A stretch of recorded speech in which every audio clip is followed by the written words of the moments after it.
Meu nome é Terezinha Paiva, tenho 62 anos, e até aquela quinta-feira de março achava que conhecia minha família. Estava no sofá da sala, assistindo ao capítulo de Maria do Bairro que havia perdido na véspera, quando minha nora Bruna entrou como um furacão.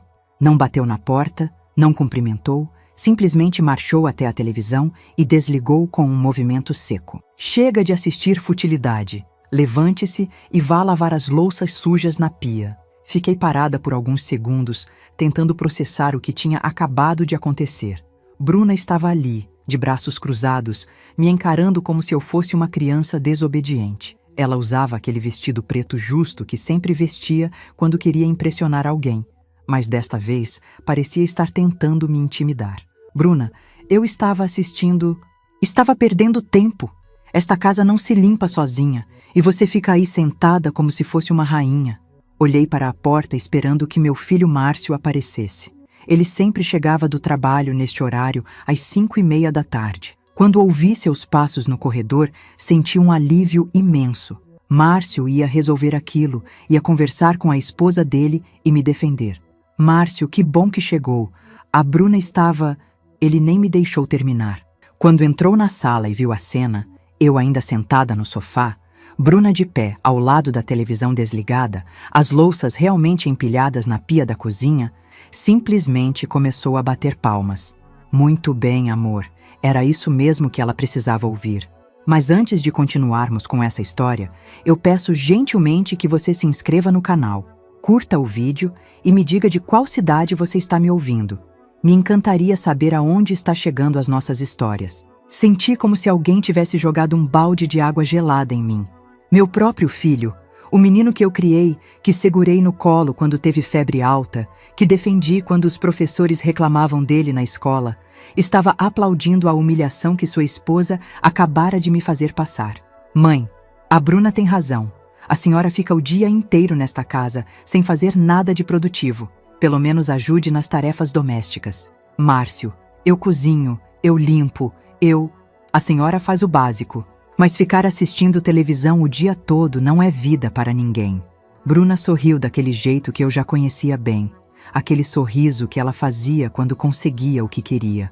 Ela se aproximou do Márcio e passou o braço por volta da cintura dele. Viu, amor? Eu disse que se conversássemos com ela de forma clara, ela ia entender.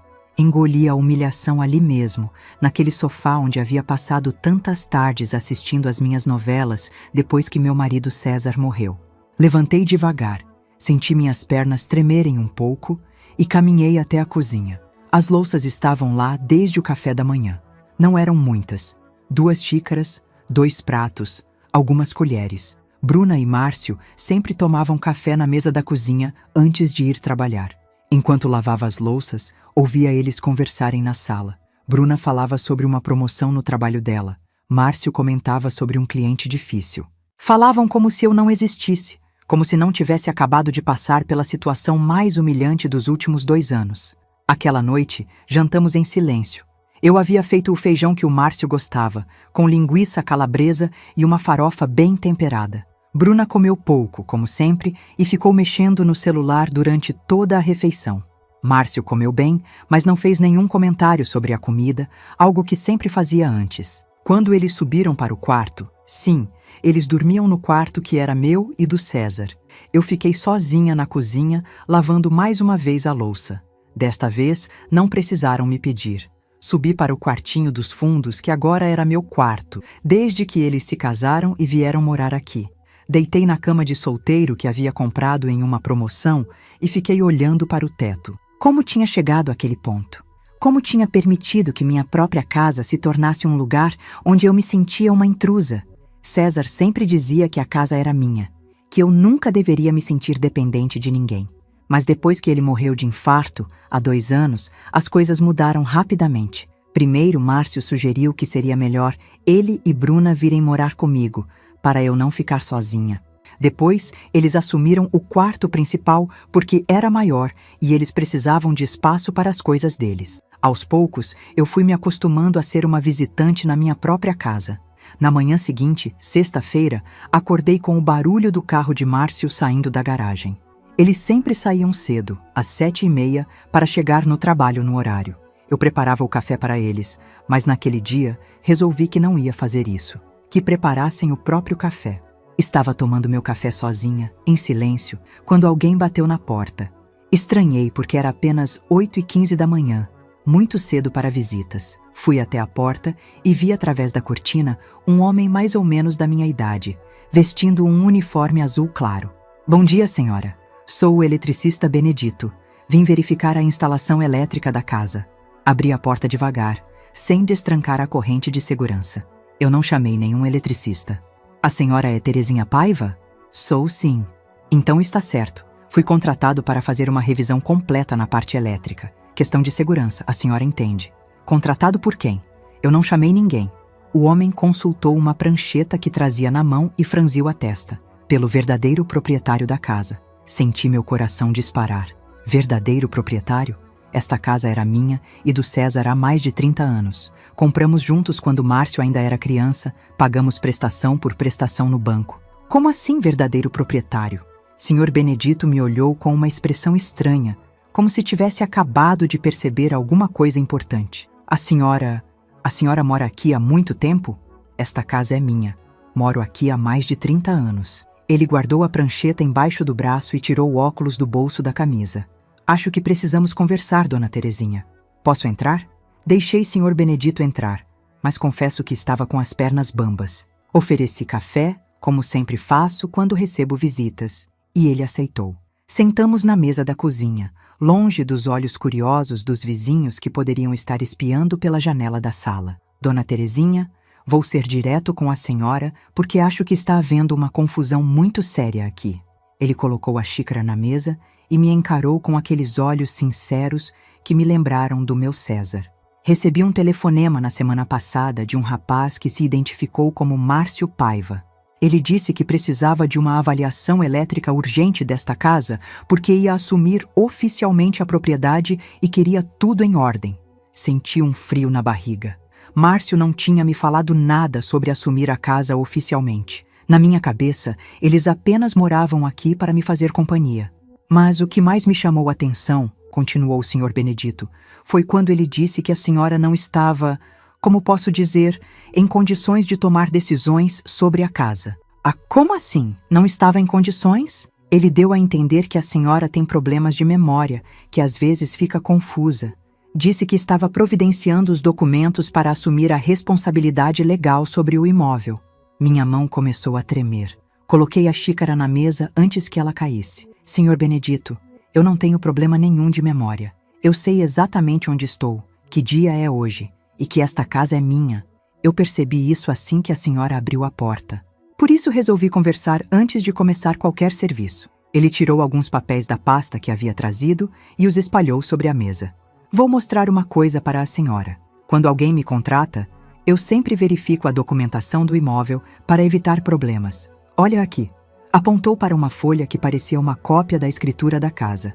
A casa ainda está no nome do seu falecido marido, César Paiva, como único proprietário. A senhora não aparece como proprietária em lugar nenhum. Aquilo não podia estar certo. César sempre dizia que a casa era nossa, que ele tinha colocado meu nome nos documentos quando compramos. Mas quando parei para pensar, percebi que nunca tinha visto a escritura da casa. César sempre cuidava de todos os papéis importantes. Isso não está certo. Meu marido sempre disse, Dona Terezinha, não estou dizendo que a senhora não tem direitos sobre esta casa. Estou dizendo que, oficialmente, ela ainda pertence ao espólio do seu marido, e seu filho está tentando fazer a transferência. Senhor Benedito virou outra página e me mostrou mais documentos. Aqui estão as certidões que ele me enviou. Ele já deu entrada no processo para transferir a casa para o nome dele, alegando que a senhora está incapacitada e que ele é o único herdeiro. Senti o mundo girar. Márcio estava tentando tomar minha casa pelas costas, mentindo sobre minha saúde mental para justificar o processo. Mas ele mora aqui comigo. Por que faria isso? Dona Terezinha, eu trabalho com avaliação de imóveis há mais de 20 anos. Já vi muitos filhos fazerem isso com os pais idosos. Às vezes é só ganância, às vezes é manipulação da nora ou do genro. Pensei imediatamente na Bruna, no jeito como ela tinha me humilhado na véspera, no jeito como Márcio tinha aplaudido. Será que aquilo tudo fazia parte de um plano? O que mais me preocupa, continuou o Sr. Benedito, é que ele me pediu para dar um laudo técnico dizendo que a parte elétrica da casa oferece risco para uma pessoa idosa morar sozinha. Ele queria que eu inventasse problemas que não existem. E o senhor ia fazer isso? Jamais. Por isso estou aqui conversando com a senhora primeiro. Uma coisa é fazer uma avaliação técnica honesta. Outra coisa é inventar problemas para prejudicar alguém. Ficamos em silêncio por alguns minutos.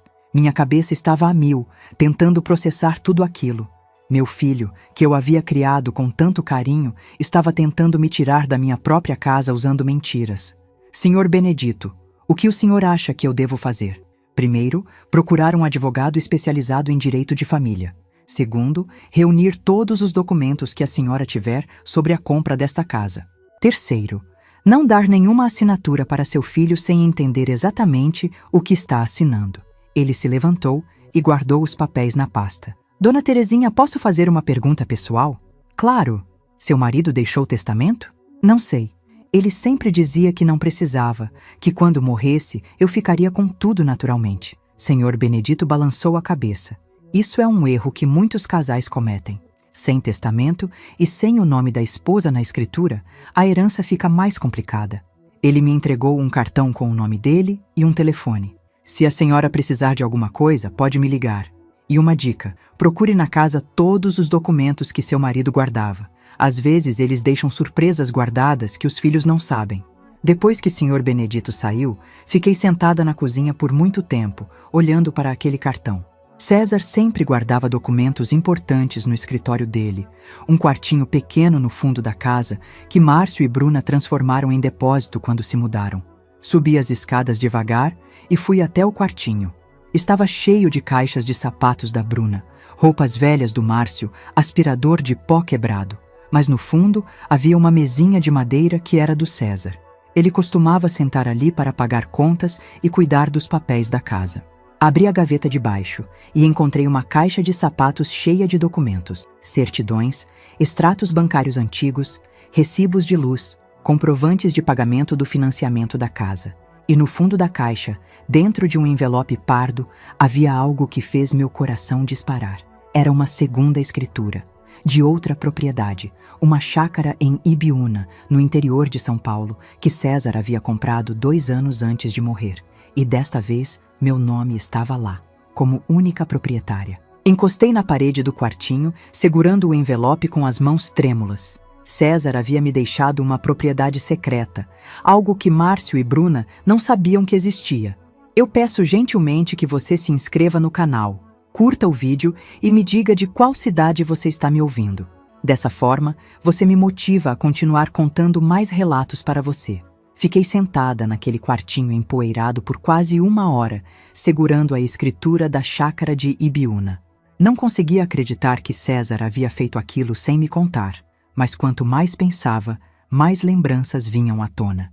Ele havia saído sozinho várias vezes nos últimos meses de vida, sempre dizendo que ia resolver uns negócios ou cuidar de umas pendências. Dentro do mesmo envelope havia uma carta manuscrita com a letra dele. Minha mão tremia tanto que precisei apoiar o papel na mesa para conseguir ler.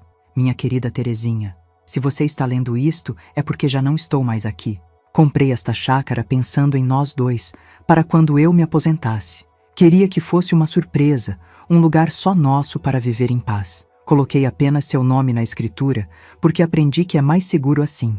Se algo acontecer comigo, esta propriedade será completamente sua, sem complicações de herança. Nunca conte para o Márcio sobre esta chácara. Ele sempre teve problemas com dinheiro e eu temo que tente convencê-la a vender tudo. Esta é sua garantia de independência, meu amor. Use-a se um dia precisar recomeçar. Lágrimas escorreram pelo meu rosto. César havia pensado em tudo, até na possibilidade de eu precisar me afastar do próprio filho. Como ele havia percebido coisas que eu mesma não queria enxergar. Continuei mexendo na caixa de documentos e encontrei mais coisas estranhas. Havia uma pasta com cópias de documentos que eu nunca tinha visto. Pedidos de empréstimo no nome de Márcio que haviam sido negados pelos bancos. Comprovantes de dívidas em casas de apostas. notificações de cartórios sobre protestos no nome dele.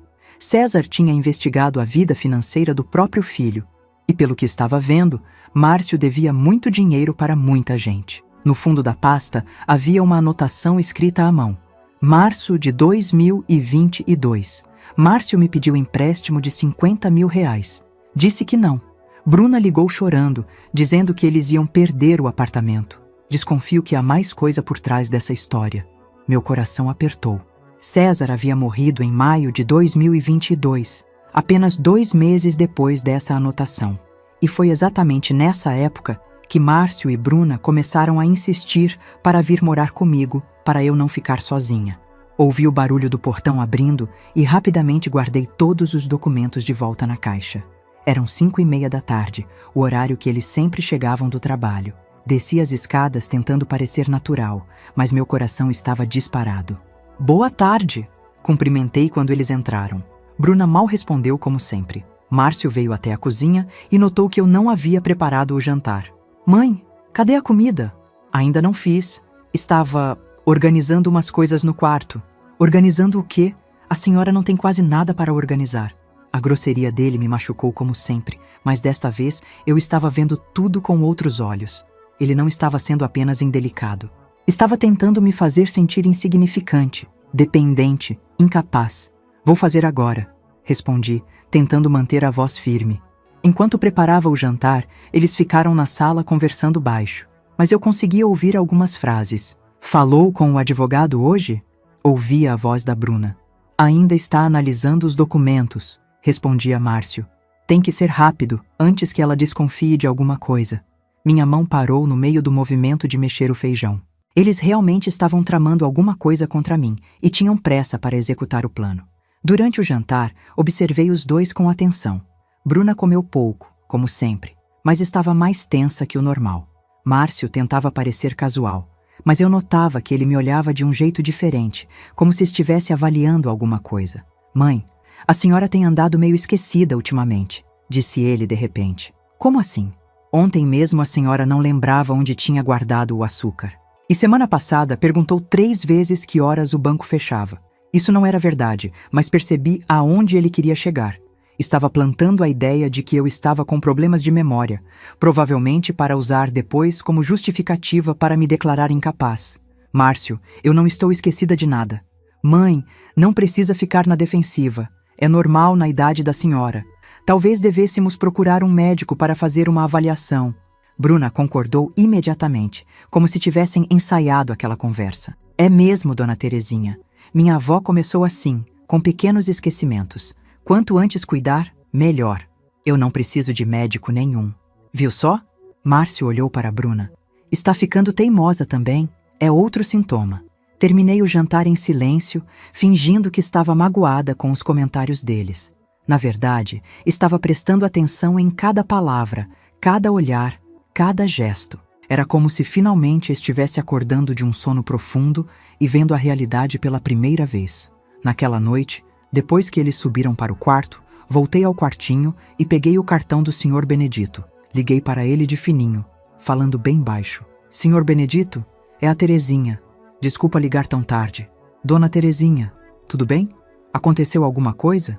Encontrei uns documentos aqui em casa que o senhor precisa ver. O senhor pode voltar aqui amanhã? Claro. Que horas seria bom para a senhora? De manhã cedo, quando eles saírem para trabalhar. Uns 15 minutos depois das 8. Estarei aí. E Dona Terezinha? Sim.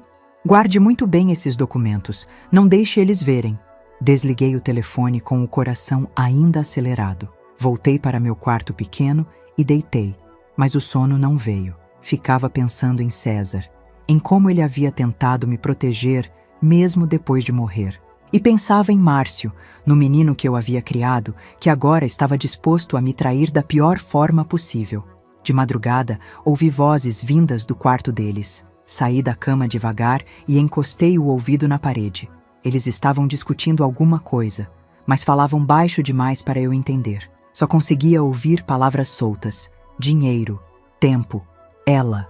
Voltei para a cama com uma certeza. Eles tinham pressa para resolver alguma coisa, e essa alguma coisa envolvia minha casa e minha vida.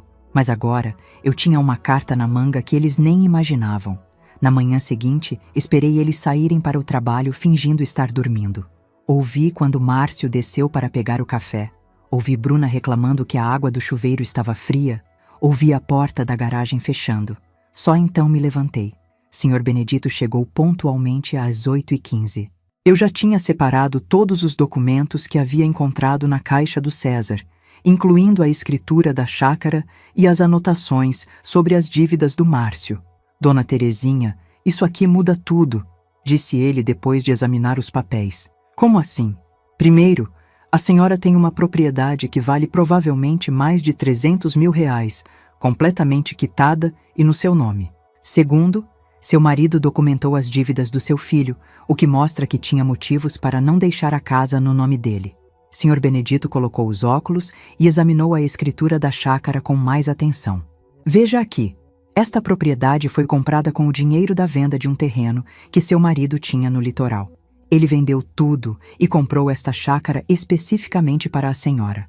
Há até uma cláusula dizendo que a propriedade não pode ser vendida nem penhorada por dívidas de terceiros. Isso significa que o Márcio não pode tomar esta chácara mesmo se conseguir me declarar incapaz? Exatamente. Seu marido foi muito inteligente. Ele protegeu a senhora de forma que nenhum advogado safado conseguiria burlar. Senti uma mistura de gratidão e saudade do César. Ele realmente havia pensado em tudo. Senhor Benedito, o que eu faço agora? Primeiro, não assina documento nenhum sem a presença de um advogado. Segundo, procura um advogado de confiança para regularizar a situação da casa onde vocês moram. Terceiro, considera seriamente a possibilidade de ir morar na chácara. Ir morar lá? Mas eu nem conheço o lugar. Dona Terezinha, posso falar uma coisa bem clara? Seus filhos não querem a senhora morando com eles. Eles querem a casa da senhora. Se a senhora sair por vontade própria e for viver na chácara, eles não vão ter como alegar que a senhora é incapaz de cuidar de si mesma. Aquilo fez sentido. Se eu demonstrasse que era capaz de sair daquela situação por conta própria, seria impossível eles provarem que eu não tinha condições mentais de tomar decisões. Tem um advogado que eu recomendo, continuou o Sr. Benedito. Dr. Roberto Santana. Ele é especialista em direito de família e sucessório. Já resolvi vários problemas de herança com ele. Anotei o nome e o telefone em um papel que guardei bem dobradinho na gaveta da cozinha. Depois que Sr. Benedito saiu, passei o dia inteiro pensando no que fazer. À tarde, quando Márcio e Bruna voltaram do trabalho, resolvi fazer um teste. Queria ver até onde eles estavam dispostos a ir com aquela farsa. Márcio, andei pensando no que você disse ontem sobre eu estar esquecida.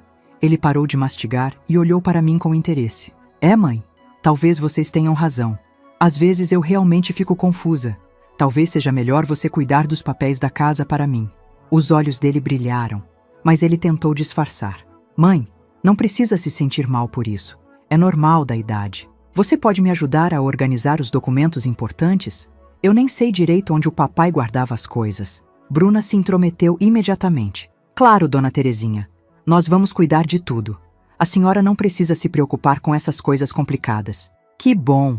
Amanhã posso mostrar para vocês onde estão guardados os papéis. Aquela noite eles ficaram conversando na sala até mais tarde que o normal. Eu subi cedo para o quarto, mas desci de fininho para pegar um copo d'água e acabei ouvindo parte da conversa. Finalmente ela entendeu que não tem capacidade. Ouvi a voz da Bruna. Tem que ser rápido agora. Se ela assinar a procuração, posso resolver tudo sem precisar do processo de interdição. Respondia Márcio. Quanto tempo você acha que demora? Se tudo correr bem, em 1 mês esta casa está no meu nome e posso pedir empréstimo usando ela como garantia. Voltei para o quarto com o coração disparado, mas desta vez não era de medo. Era de indignação. Eles não só queriam me tirar da minha casa, como queriam usar ela para pagar as dívidas dele. Na manhã seguinte, esperei eles saírem e liguei para o Dr. Roberto Santana. Dr. Roberto, meu nome é Terezinha Paiva. O Sr. Benedito me indicou o senhor. Benedito é um homem de confiança. Em que posso ajudá-la? Contei toda a situação para ele. A tentativa do filho de me declarar incapaz, a descoberta da chácara, os documentos que provavam as dívidas do Márcio. Dona Terezinha, a senhora pode vir aqui hoje? Este caso é urgente. Posso, sim. Que horas? 2 horas da tarde. E traga todos os documentos que encontrou. O escritório do Dr. Roberto ficava no centro da cidade, em um prédio comercial antigo, mas bem conservado. Ele era um homem de uns 50 anos, cabelos grisalhos, que me recebeu com muita atenção e respeito. Depois de analisar todos os documentos, ele foi categórico. Dona Terezinha, seu filho não tem base legal nenhuma para declará-la incapaz. Além disso, mesmo que conseguisse, ele não teria direito à chácara de Ibiúna, que está exclusivamente no nome da senhora. Mas e a casa onde moramos? Esta é mais complicada. Como está no nome do seu falecido marido e ele não deixou testamento, tecnicamente metade da casa é sua por regime de comunhão de bens e metade seria herança do filho. Mas há uma forma de resolver isso. Como? Se a senhora concordar em abrir mão da sua parte na casa, em troca de ele abrir mão de qualquer direito sobre a chácara, vocês podem fazer um acordo. A senhora sai da casa, ele fica com ela inteirinha, mas nunca mais pode incomodar a senhora. E se ele não aceitar o acordo? Aí a senhora pode optar por forçar a venda da casa e dividir o dinheiro meio a meio. Com a parte da senhora, mais o valor da chácara, a senhora fica numa situação financeira muito confortável. Dr. Roberto pegou uma calculadora e fez algumas contas. Estimando por baixo, Dona Terezinha, a senhora tem um patrimônio de pelo menos R$500 mil. Isso dá para viver bem pelo resto da vida, sem depender de ninguém. Saí do escritório dele com uma procuração assinada, dando direito para ele me representar em qualquer negociação e com um plano claro na cabeça. Ia dar uma última chance para Márcio ser honesto comigo. Se ele não fosse, eu tinha como me defender. Naquela tarde, quando eles chegaram do trabalho, notei que Bruna trazia uma pasta na mão. Dona Terezinha, trouxemos uns papéis para a senhora assinar, disse ela com um sorriso falso. Que papéis? São para facilitar nossa vida, explicou Márcio. Uma procuração simples para eu poder resolver as coisas da casa sem precisar incomodar a senhora toda vez. Olhei para aqueles papéis e percebi que era exatamente isso que eles estavam esperando desde o começo. Minha assinatura em uma procuração que daria a Márcio poder total sobre todos os meus bens. Peguei os papéis que Bruna havia trazido e fingi que estava lendo com dificuldade, franzindo a testa como se não estivesse entendendo bem. É muita coisa para eu entender, disse, colocando os documentos na mesa. Posso ler com calma amanhã? Mãe, não tem nada complicado. É só assinar aqui embaixo. Márcio apontou para as linhas pontilhadas. Mas eu sempre fui ensinada a nunca assinar nada sem ler direito. Seu pai sempre dizia isso. Bruna suspirou com impaciência. Dona Terezinha, é só uma formalidade. Nós vamos cuidar de tudo para a senhora não ter preocupação. Eu sei, querida, mas deixa eu ler com calma. Amanhã eu assino. Eles trocaram um olhar de irritação, mas não insistiram. Guardei os papéis na gaveta da cozinha, bem embaixo dos panos de prato. Naquela noite, liguei para Dr. Roberto e contei sobre a procuração. Dona Terezinha, não assine isso de jeito nenhum. É uma procuração geral que daria ao seu filho poder para vender, hipotecar, emprestar, fazer qualquer coisa com seus bens. Eu não ia assinar mesmo, mas agora tenho certeza de que eles querem me enganar. Amanhã cedo vou providenciar todos os documentos para oficializar a separação dos bens. A senhora tem certeza de que quer fazer o acordo? Abrir mão da casa em troca da chácara? Tenho certeza. Quero sair desta situação de uma vez. Então amanhã, às 9 horas, tudo estará pronto. Na manhã seguinte, esperei Márcio e Bruna saírem e me arrumei com o vestido azul que usava nas ocasiões importantes. Peguei todos os meus documentos, a escritura da chácara e as chaves do carro do César que eu quase nunca usava. Dirigi até o cartório, onde Dr. Roberto já estava me esperando. Em 2 horas, estava tudo resolvido. Eu oficializava que abria mão de qualquer direito sobre a casa onde morava, em troca de Márcio. Abrir mão de qualquer direito sobre a chácara e todos os outros bens que eu pudesse ter. O documento foi registrado e tinha força de lei. Pronto, Dona Terezinha. Agora a senhora está legalmente protegida. Seu filho não pode mais mexer em nada que seja seu.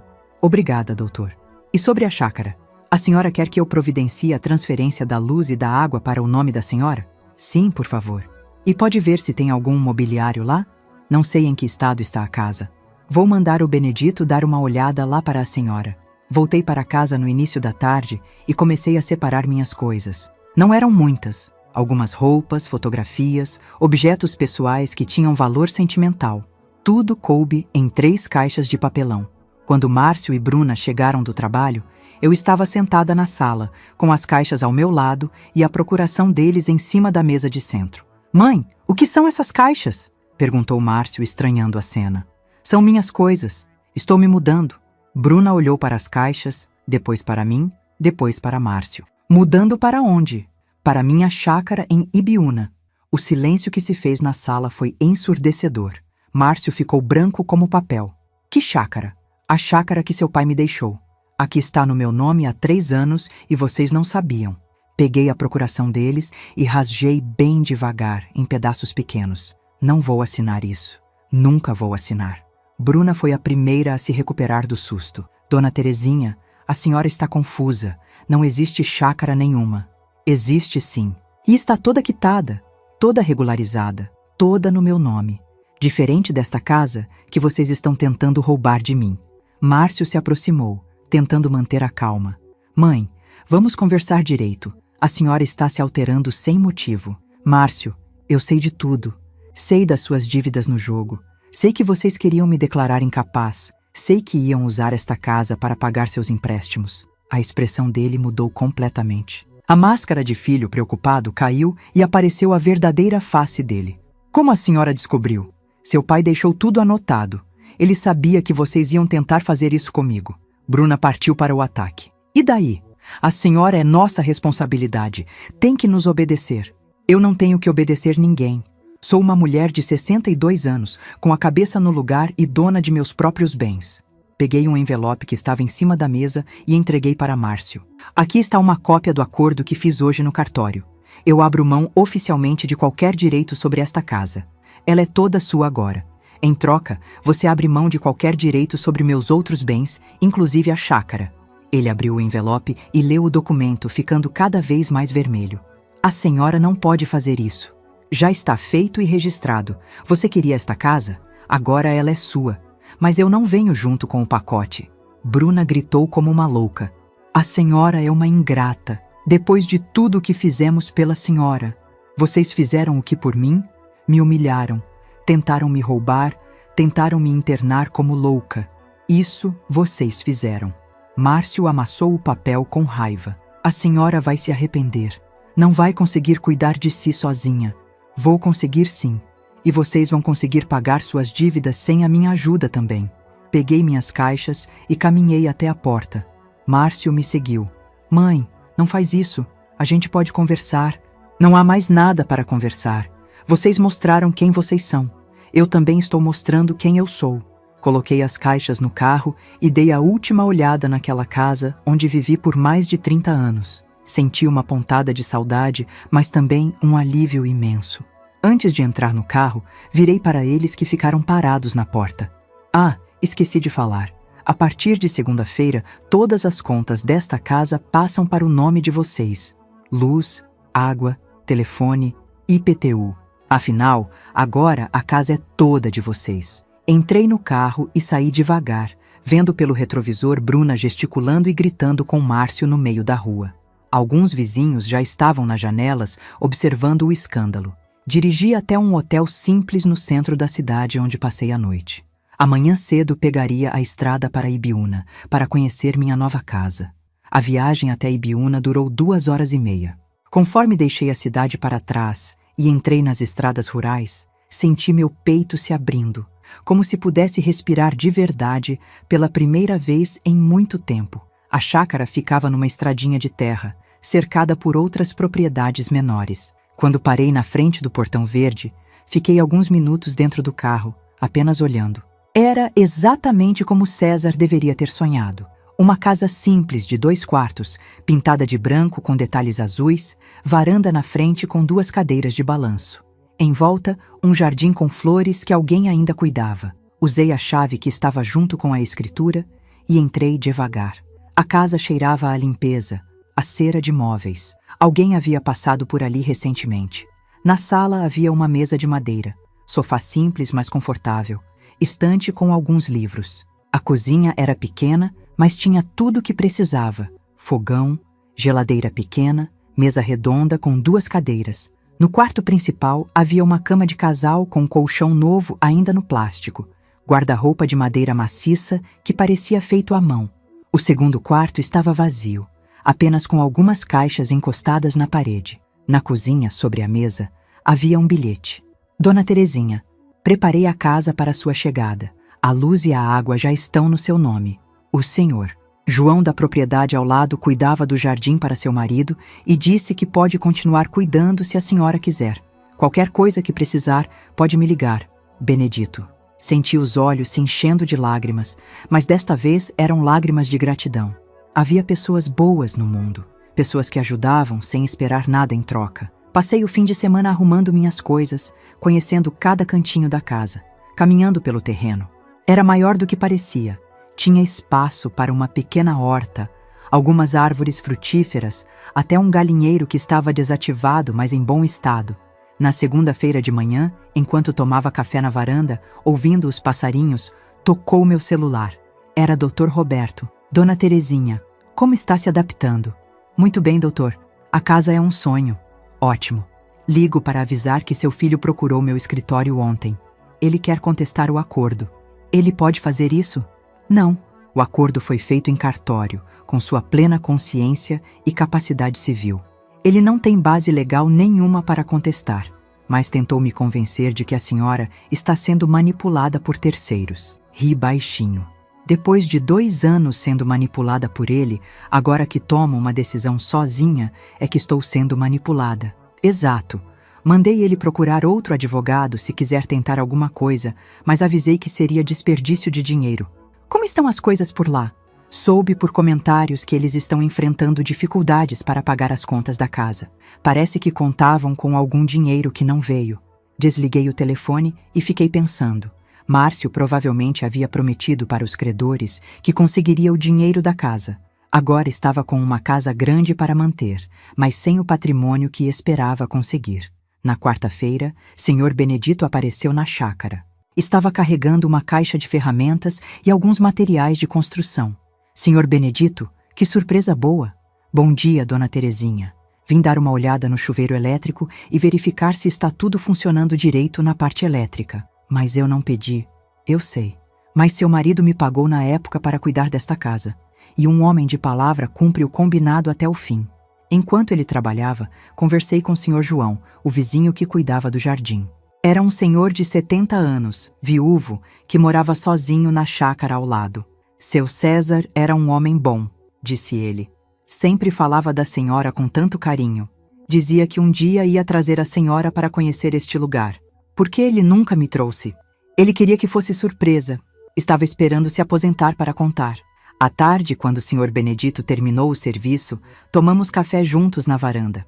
Conversamos sobre muitas coisas. Sobre a cidade, sobre nossas vidas, sobre os planos que tínhamos para o futuro. Dona Terezinha, posso fazer uma pergunta pessoal?